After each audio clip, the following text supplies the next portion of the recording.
news starts right now. New this noon, a man who was charged in a 2022 deadly drunk driving accident in court today, presenting testimony that it was another driver who caused the crash. Fabian Lopez charged with the death of 27-year-old Robert Gutierrez. Lopez's trial began last week, and this morning defense began presenting its case.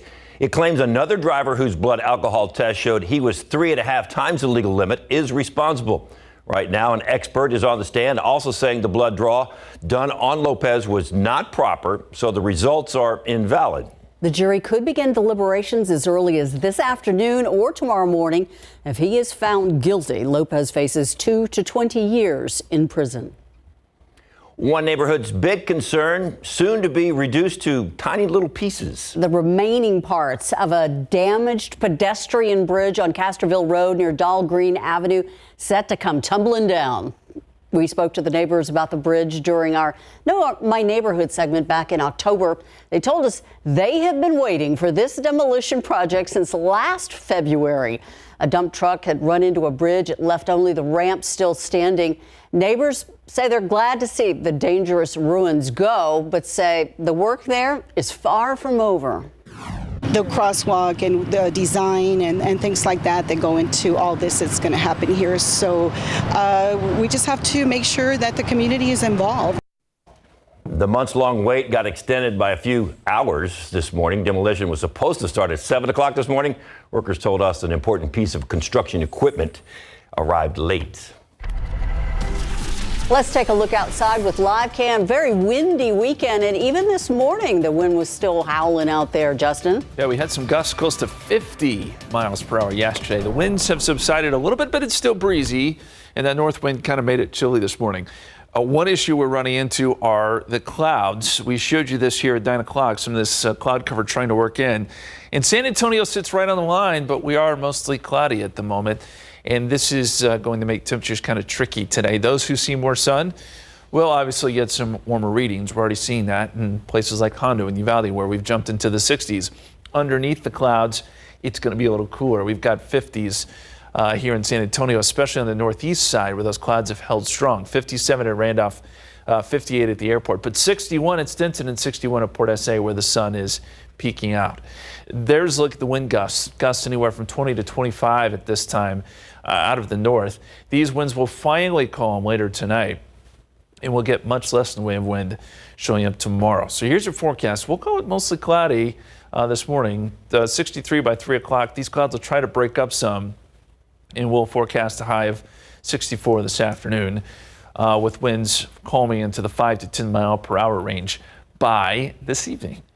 This week's generally pretty quiet, but we've got more active weather headed our way this weekend. We'll talk more about that forecast in just a couple minutes.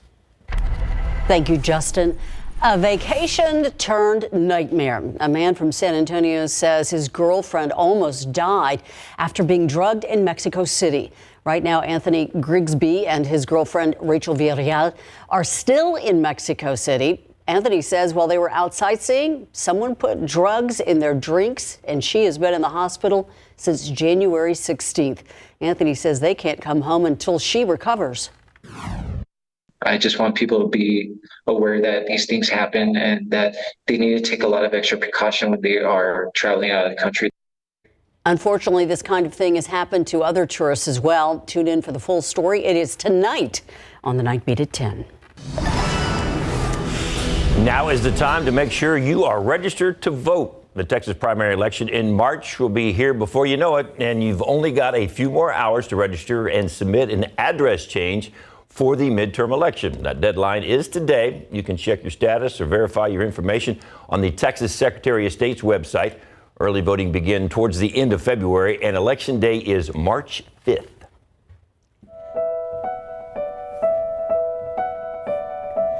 They're calling it the most significant immigration deal in more than a decade, put together by Republicans and Democrats. The new border security package also includes more aid to Israel and Ukraine. But it already faces an uphill battle, at least in the House of Representatives. ABC's M. Nguyen reports that Speaker Mike Johnson already declaring that bill dead on arrival. Senate negotiators finally unveiled a long-awaited bipartisan border security package, the first major overhaul of the country's immigration system in years. But its future remains uncertain after Speaker Mike Johnson declared it dead on arrival in the House, claiming the bill is even worse than we expected. So I'm a little confused. I'll have to be able to get with the Speaker's team on that to be able to find out what part would be quote unquote worse than what we had expected based on the actual text. The $118 billion compromise includes $20 billion for border security, sweeping immigration restrictions, including shutting down the border when migrant encounters reach 5,000 a day, raising the standard to receive asylum, and accelerating the process for deportations. It also includes new foreign aid, $60 billion in additional funding for Ukraine, $14 billion for Israel, and $10 billion in humanitarian assistance to both the Middle East and Ukraine. President Biden calling it the toughest and fairest set of border reforms in decades. Senate Minority Leader Mitch McConnell saying it provides direct and immediate solutions to the crisis at our southern border. But this legislation is mired in election year politics as the likely GOP presidential nominee, former President Trump, has forcefully rejected any border bill, urging Republicans to vote against it. I just believe that there are enough Republicans in the Senate who are sincere about solving the problem, as opposed to those who want chaos at the border because Donald Trump thinks it's a good election issue, that we can get this passed. A key test vote in the Senate is expected this Wednesday. Meanwhile, Speaker Johnson says the House will instead vote on a standalone bill for Israel aid, further clouding the path for additional assistance to Ukraine. M. Nguyen, ABC News, Washington. Meantime, with 14 governors from other states by his side, Governor Abbott is railing against President Biden's handling of the southern border. Abbott saying he is recommitted to defending the state from what he calls an invasion of migrants. His words on Sunday, escalating the feud between the federal government over who controls parts of the Texas-Mexico border and Eagle Pass. Although immigration law enforcement is under the jurisdiction of the federal government, Abbott claims that the Biden administration has failed to enforce federal immigration law, leaving the state to fend for itself. It is time for one of the most fun weeks in sports, Super Bowl week. This time in Vegas, that just ups the fun even that much more. The teams have arrived. We'll hear from some of the players coming up in sports. The Will Smith Zoo School, it's different from many other, and it's getting a lot of attention.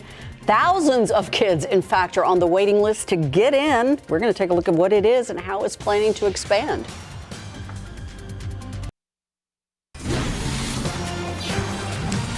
Nature helps kids learn about the world around them. And one San Antonio school, it's a very unique one, is seeing the benefits of doing it outside. Tiffany Huertas takes us to the Will Smith Zoo School that has attracted families from not only South Texas, but from other towns and big cities and even another country. And thousands of families are even waiting to get in.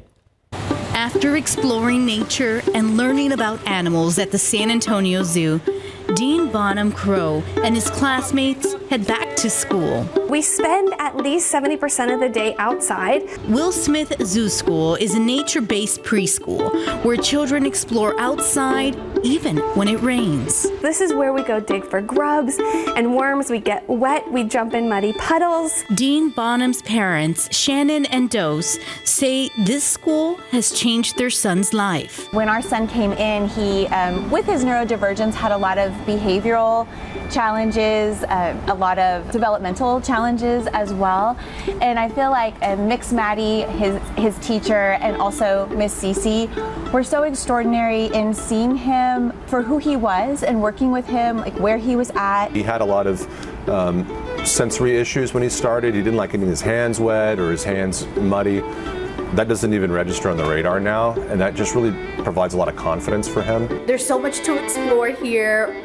What are some of the spaces you can find in this room? Yeah, well, one of the things that is really unique about just the school in general is these spaces that you don't see in many preschools. For instance, we have this butterfly garden right here where our children can release caterpillars out. They watch them eat all that milkweed. They grow in the chrysalis up there on the netting, and then they watch the butterflies emerge. Students are ages 3 to 5. The school is designed for one teacher to every 8 students.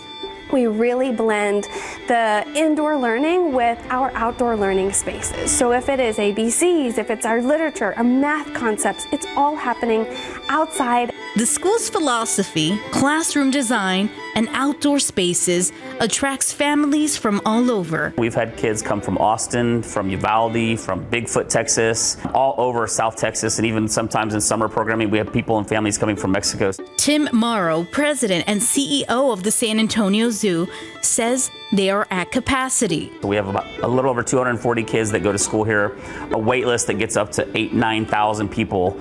People are getting on our list as soon as they get pregnant because they really want this programming and this experience for their children. With so much interest in this school, Morrow says they are looking at expanding. We're looking at what that model is. Is this a collaboration with universities? Do we partner with school districts? Do we become kind of a privatized model where we open more schools around the county, around the city? The Crow family says the discovery and exploration-based experiences have made a big impact on their son. He went from really being an outcast to fitting in, and now he's super social. He's so happy. And we really owe that all to Zoo School. Tiffany Huertas, KSAT 12 News. The zoo's so much more than just a place to see a giraffe or a hippo or a monkey or something. Well, I just think that's a great idea, and I know my kids would have loved to get into that school. Maybe a little chilly at the zoo today, but not too bad. It's actually, pretty nice out there if you're out of the wind. Well, yeah, it is early February, so it could be worse. I'll just put that out there. But you're right, it's a little chilly. Jacket weather for now, especially when the sun disappears behind the clouds. It just feels kind of coolish out there. The aquifer is down 0.2 of a foot to 647.5 in your pollen count. Surprisingly, after all that wind yesterday, Mountain Cedar's low. It's 30. Molds are at 210. When is our next chance for rain? We'll take a look at the 7-day coming up.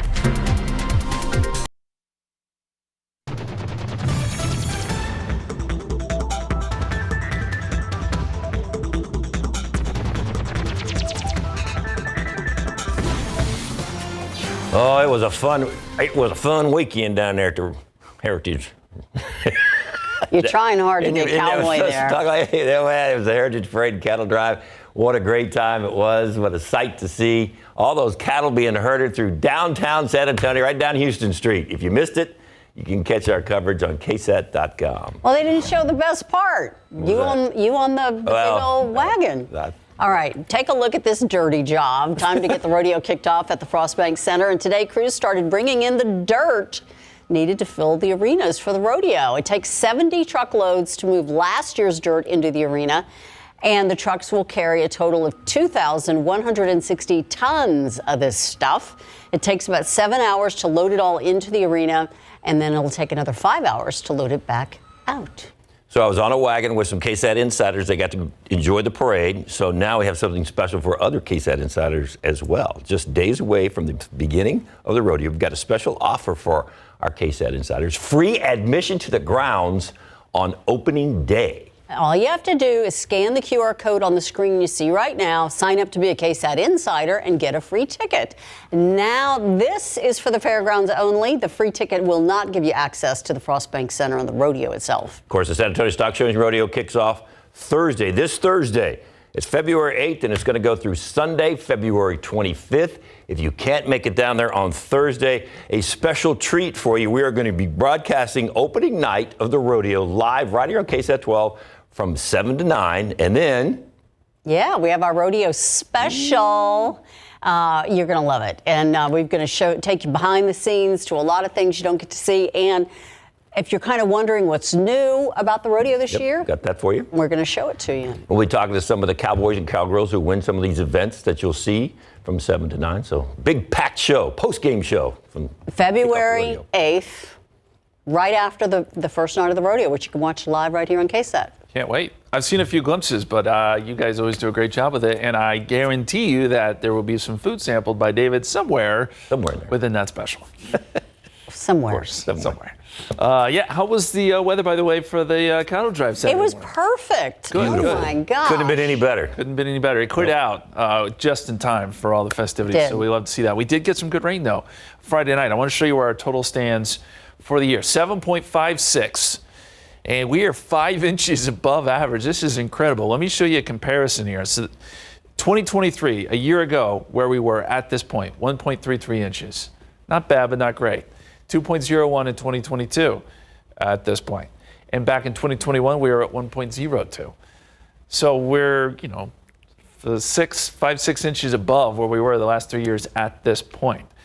So this year has been much, much better for us. And if you just look at the stretch from January 1st to February 5th, this is the third wettest such stretch on record. Incredible. And we've got more on the way. There's another chance as we get towards the weekend. Not today, though. Not today. We just got some clouds to contend with next couple of hours. And we'll see temperatures make their way up to around 64 this afternoon. I think these clouds will break up a little bit as we head towards the late afternoon and evening hours. 59 at 7 o'clock. And then down into the 40s by midnight. It'll be chilly again tomorrow morning, but not bitterly cold. Outside right now, we do see some peaks of blue, so these clouds are trying to break up somewhat. 58 degrees, northwesterly wind at 17, so we still have some breezy winds. And the satellite picture shows, in general, we're starting to see these not be so thick, but as you get south and east of San Antonio, still some pretty thick clouds around Floresville and Lavernia. And then you go south and west of town, skies are clear, and that's why we have some warmer temperatures down there. This is on the back side of our upper level low, the same one that brought us the rain on Friday. Still spinning out there, by the way, producing some rain across parts of Florida. Generally speaking, though, we're in between systems, and you go out west, this is the other big system that's producing a ton of rain around Los Angeles. It's like a conveyor belt of rain here, and they've got all sorts of issues, flooding. They've had some severe weather, and then you're talking about some really heavy snow in the higher elevations. This goes for Las Vegas, too. So there's going to be flood issues out west with this storm system. It does pull onshore, and then eventually we get some of the energy from this as it moves towards Texas. Now, this low moves off to the north and east, but helps to produce a front that will be around, and we'll get another low coming in on Saturday. So I think these two things combined will give us a decent rain chance as we get into the weekend. Right now, we have a 10% chance Thursday, mainly in the form of some drizzle, 20% Friday, and 30% Saturday. So be aware if you do have outdoor plans, maybe you're going to the rodeo, know that there will be some rain chances around. And as we get a little bit closer and the models kind of get a better handle on that low, we'll be able to really time out those rain chances for you. In the meantime, 69 Tuesday, 70 on Wednesday, 70 on Thursday, and really pretty mild even into the weekend. We just add in some showers and maybe even a storm Friday into Saturday, guys. Thank you, Justin. San Francisco 49ers arrived in Vegas last night. They've got one of the best tight ends in the NFL, and that's him. But then so does Kansas City, also arriving last night. Travis Kelce getting nothing but love from his quarterback. Coming up.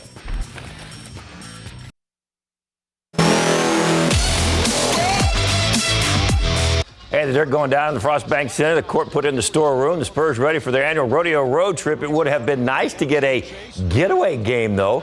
They stayed with the Cavs for a bit, at least until the second quarter. Saturday night, Donovan Mitchell, 31 points. Cavaliers handed the Spurs their fourth straight loss. Victor Wembanyama got his 24th double-double, 19 points, 14 rebounds. Keldon Johnson, 17 points of his own. And he knows the team is still a work in progress. I mean, I think we fought through it, and we continue to grow as a team, continue to stay together, have each other's back. And this is definitely like character building for us. It's never gonna be easy, and on nights like this when you don't have the energy, you gotta find a way to get it done. And we learning and growing, and we're gonna continue to find a way to get it done. All right, so the Spurs are going to travel to 9 different NBA cities over 26 days. 6 out of the 9 teams are above 500. 4 East, 5 West. Johnson, one of the few veterans of the group who made this trip before, so he's got a little advice for the lengthy road trip.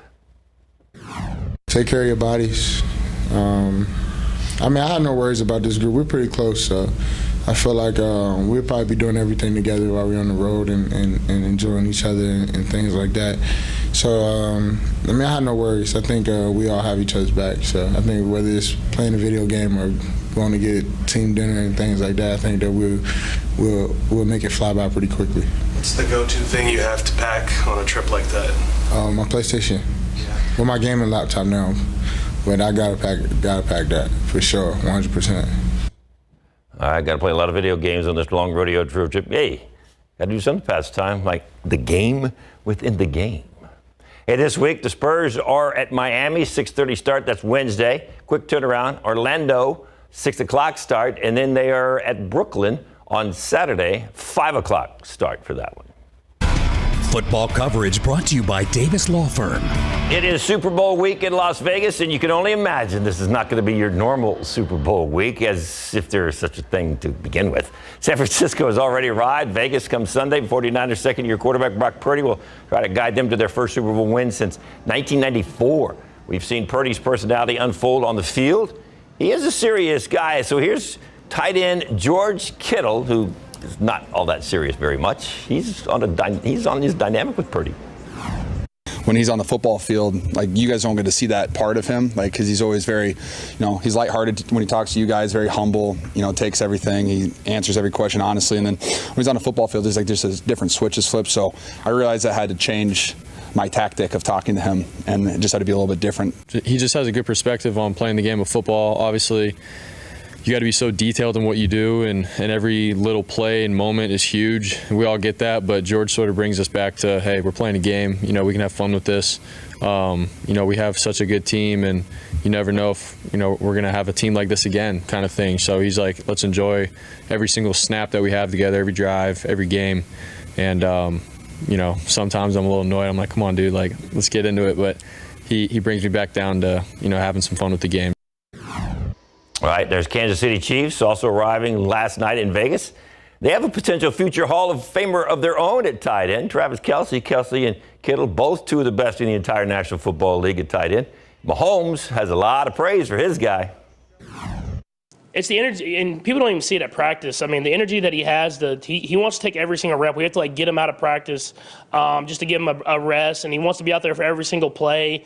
And I think that mindset, when you see the Hall of Fame tight end, and he wants to be the guy working the hardest, it raises everybody's standard. It raises the standard of how you practice. It raises the standards of how you prepare, because that guy that's done at the top level wants to continue to do it every single week, every single day, and at the same time he has a great time doing it. And I think that shows that you can work extremely hard and still have fun coming to work every single day.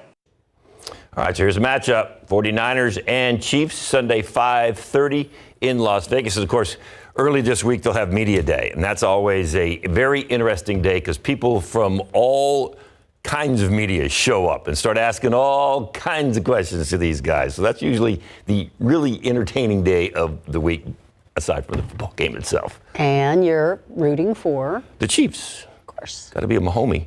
And of course, a Swiftie. Well, Texas Tech. And Texas Tech. Yeah, y'all are like that. If we could just get Taylor Swift to root for Texas Tech too, that would be great, wouldn't it? Oh. I'll send out the invite.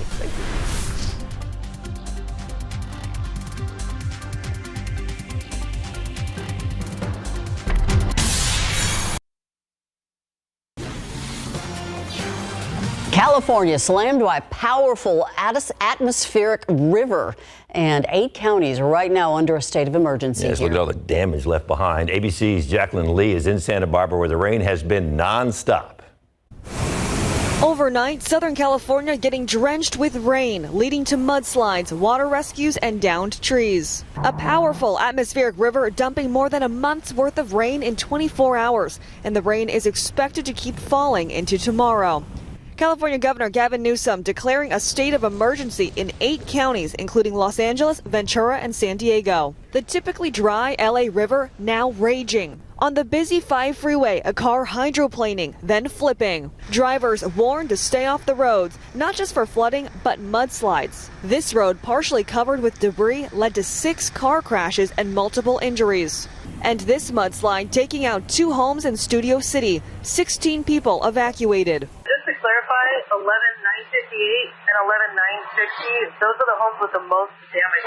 That's correct. At this time, those are the only that did incur damage from the debris flow. ABC's Ginger Z talking to a 30-year resident in Sun Valley. Never had to get evacuated here. And now you've got evacuation orders. I know, and I'm not sure how I'm going to handle it. So I'm just kind of in a wait-and-see kind of position. I got my sandbags. In Northern California, a driver injured after a tree slammed into their car near Santa Rosa, and multiple rescues. These people clinging to a tree after their car submerged while trying to cross a flooded road. Winds in the Bay Area howling to 80 miles per hour above hurricane speeds. Power knocked out to more than 900,000 customers. Those fierce winds bringing down a redwood tree in Yuba City, killing an 82-year-old man on Sunday. And this storm is expected to last over the next 2 days. Jacqueline Lee, ABC News, Santa Barbara.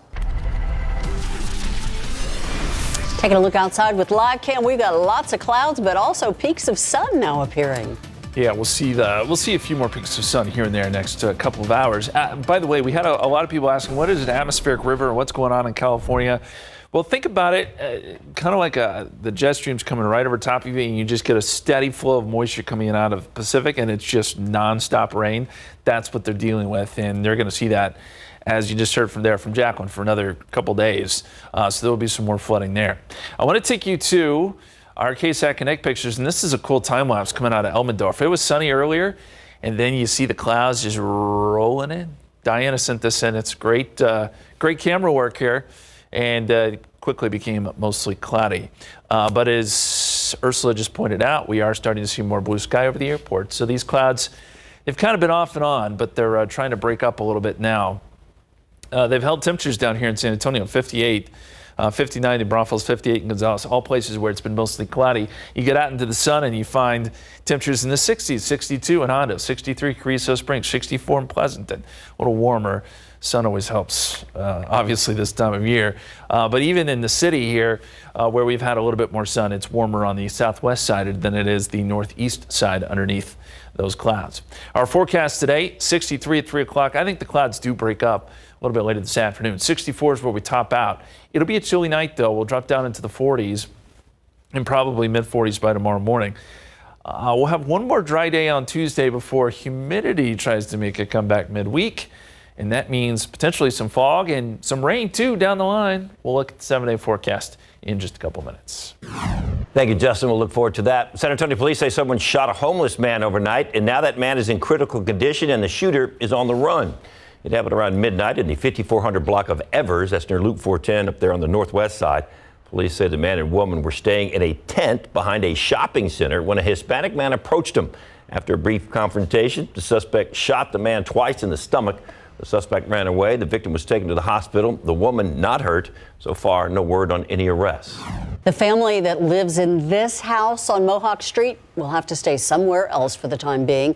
A fire taking out the front of their southwest side home.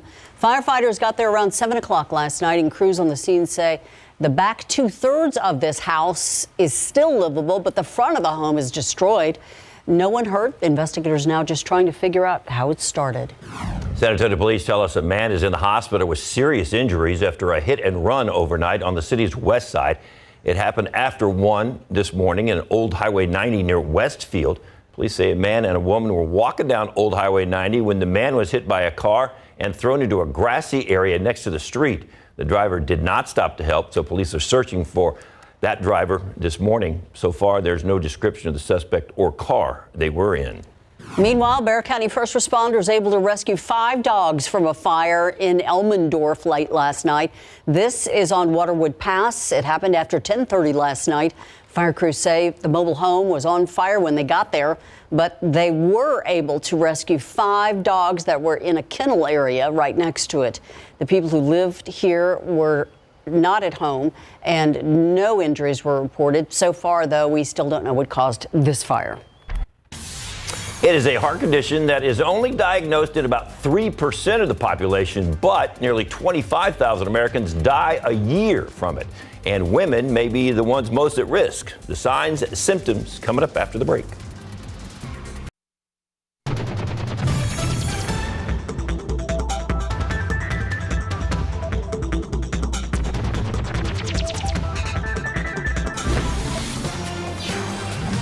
The cost of filling up is going up. The national average for a gallon of regular is $3.15. We're going to get to that story in just, well, actually, go ahead.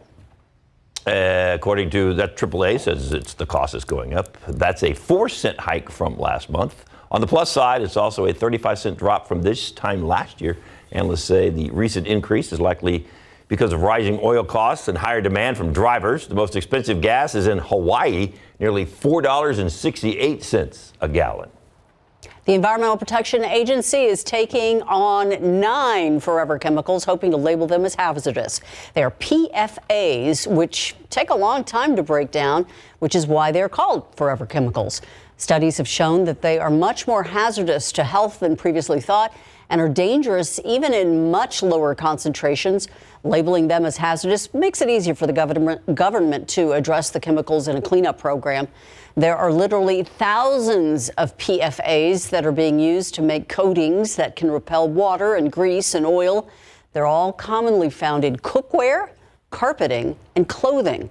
The EPA's proposal to regulate these PFAs will be open to the public for comment.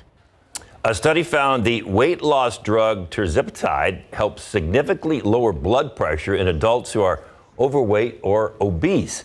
Although the research could not tell if the reduction came from the drug itself or weight loss from taking the drug. In the study funded by the drug maker Eli Lilly, 600 adults took the drug for 9 months. The drug is sold under the brand names of Zepbound for obesity and Mounjaro for diabetes. The research is part of a larger clinical trial that previously showed weekly tirzepatide injections resulted in weight loss of up to 22% in overweight and obese adults. That helped prompt the Food and Drug Administration to approve the drug for chronic weight management in November. It is American Heart Month, and we are shining a spotlight on how to protect your health. ABC's Eva Pilgrim has a story of a mom who nearly died from a condition more commonly diagnosed in women. 55-year-old Stacy Luce thought she was at the peak of health when she and her husband visited New York City last summer. But just as they sat down at a Broadway show, I felt the room kind of do a vertigo quick spin and then black. Stacy went into cardiac arrest, losing her pulse and consciousness for 17 minutes. Bystanders doing CPR and using an AED twice to get her heart beating again. Your mind really can't conceive what's going on at that point. The Texas mom of 2 pulling through. Doctors saying the episode was linked to mitral valve prolapse, or MVP, a heart condition where one of the heart valves doesn't properly close and may leave the patient with symptoms like a racing heart, dizziness, fatigue, and chest pain. But what's chilling is MVP can often have no symptoms at all and can lead to sudden death. Most people who experience cardiac arrest related to mitral valve prolapse, that's their first presentation of the disease. While heart valve disease is only diagnosed in about 3% of the population, nearly 25,000 Americans die a year from these heart problems, including MVP. As to who is at risk of sudden death from MVP, doctors don't always know, but the most serious cases are typically related to developing an abnormal heart rhythm that can lead to sudden death, something doctors hope to change. What's new now is modern imaging is giving us a chance to re-examine what the potential mechanisms of risk are for sudden death in otherwise asymptomatic patients. After valve heart surgery at Mount Sinai Hospital with a pacemaker put in, Stacy is back to playing pickleball and wants to encourage others to be their own advocate. If something doesn't feel right, if something's different, go get it checked. Great advice. That was ABC's Eva Pilgrim.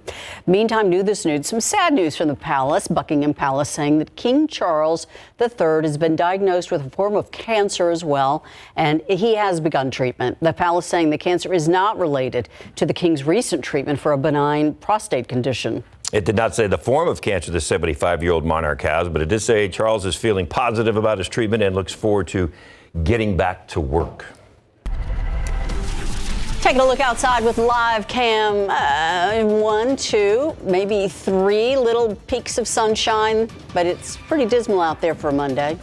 Yeah, we're kind of going back and forth here between cloudy and then mostly cloudy. But in general, these clouds are trying to break up a little bit. And I think we'll see more sun as the afternoon wears on. That'll get us in the 60s. We should make mid-60s this afternoon. So far today, though, 58 has been the high, 50 the low. Averages are 66 and 43. So actually, we're not too far off the averages. And the records are 85 and 20. Nothing bitterly cold coming up, but we do have some rain chances to talk about. We'll take another look at the extended forecast coming up.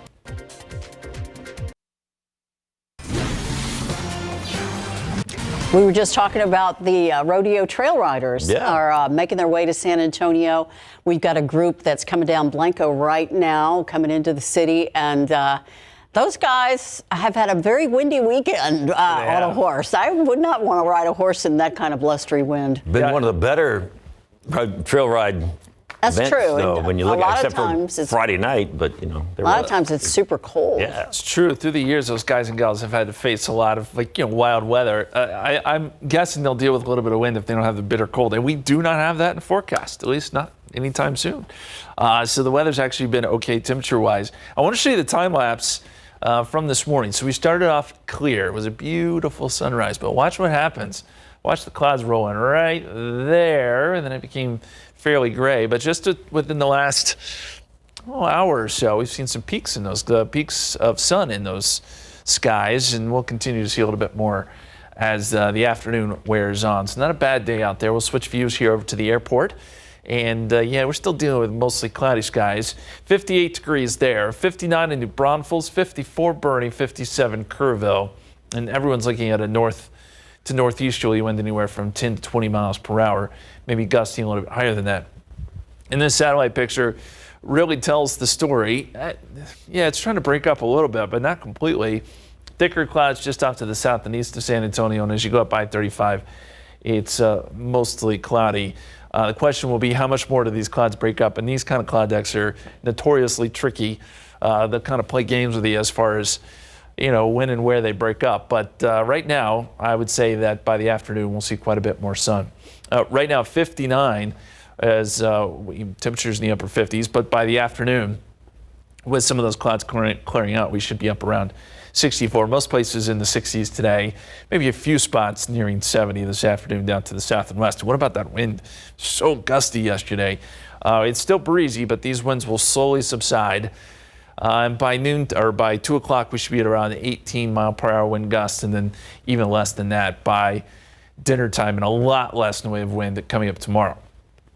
Here's the setup. We're in between storm systems right now. So this is the low that brought us the storms on Friday. Still spinning off to the east, bringing rain there. And then, of course, we have the very active weather out west with that atmospheric river you've been hearing so much about. It's just a thin area of just very deep moisture that pours in, and that's exactly what's setting up right over LA, and that's why they've had so many issues. It's still raining there.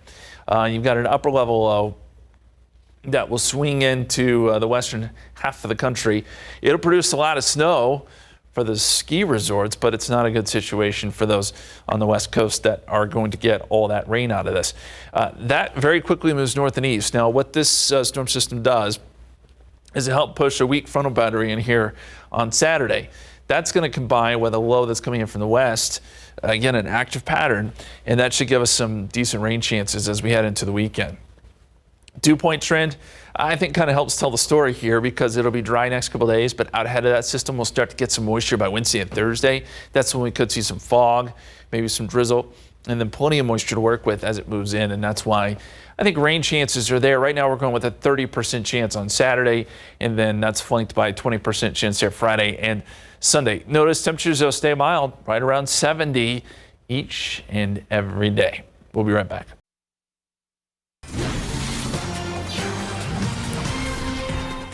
Hold on. Major? It's a major show. It's SA Live. It's big time. It's major. They got some new restaurants to try. They got some heating tips, and they got ways to save. Ooh, see, that's major. Ways to save money. Let's take it over to Fiona and Mike at historic Market Square. You know what I love that we do on this show? Because we always show people the newest places to dine out. Yes, and there is a new place, and it is right north of downtown. It is called Hook Land and Sea. A lot of great seafood dishes, but a lot of other great things on the menu, and we are going to be making one of their signature dishes there. Oh, I have got my wife hooked on it. We just ate there Saturday night. It is delicious. And rodeo season is riding into town, and our local shop can help bring out your inner cowboy or cowgirl. Right? Yes, just a little tip. Did you know that this purse is made by indigenous artisans in Colombia out of palm tree leaves? Isn't that beautiful? Palm tree leaves? Yes. Isn't that it? Yeah, it's really exciting. So I can't wait to tell you how to find these. Okay, and if you're dining out and shopping, and Mary Garrett with Family Services is here to tell us that, well, don't just go impulse shopping, right? Absolutely. For 2024, budget should be your new favorite word. So you can't afford to do everything else, and I'll talk about a few ways to do so. Okay, and she's going to give the definition between want and need. Sometimes those are blurred. But I really want it. But do you really need it? And there it goes. And more great advice and a great, financial little fair that you can go to. Yes, okay. And that and a whole lot more coming up on SA Live, so stick around.